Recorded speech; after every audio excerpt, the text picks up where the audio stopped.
I love how it's become almost like a symbiotic relationship you have with the ocean now. You just are that excited to be in it.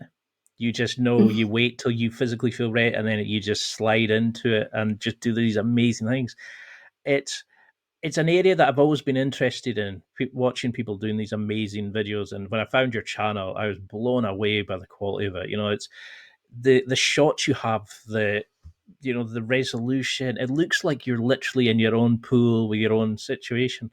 But when you start interacting with corals, when you're going into shipwrecks, when you're doing all these amazing things, how do you communicate with each other? I'm assuming with hand gestures, but how do you make decisions? When you're going into tight situations, do you have to plan beforehand?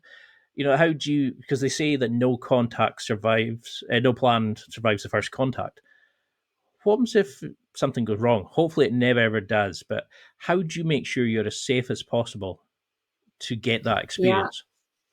So there has been Thai caves. Issa loves going through Thai caves, but number one rule is for her to just let me know.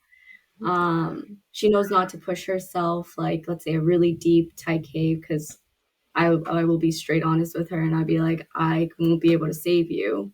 So she'll go with someone that's a little more advanced than me and then try that Thai cave. So just making sure to let each other know. Like I always tell Issa, like I'm about to go do this cave dive. So she then follows me, like I'm going under the cave and then she follows above and then waits at the end. And then sometimes I go down and look at the cave and wait for her to come out as well to make sure everything is going as planned. Yeah, a good example is actually that shipwreck that you're talking about. One of them has like a swim through inside that I've been now looking at the past few times we've gone to that wreck. I go Mhm. down, I look at it, I see the way out, I look at the other side. That's also a good thing. We never just shoot in there. Like we make sure there's a way out, way in. It's super safe. We don't just push it for the fun of it.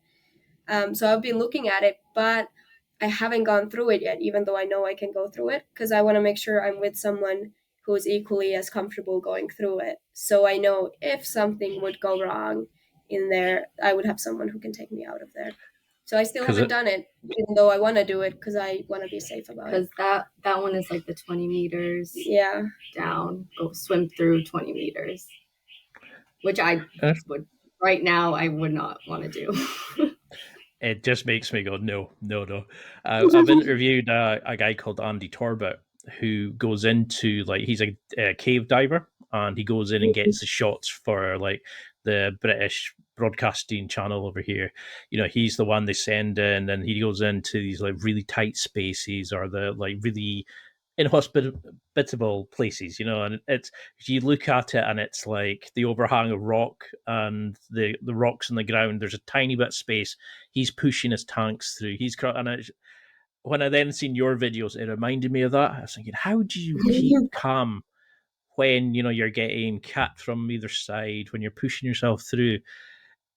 I love that kind of plan of, you check it again and again and again and then again. You don't, you see too many people kind of pushing themselves for new PBs, and I love how you're building up to this challenge. Do you review your dives?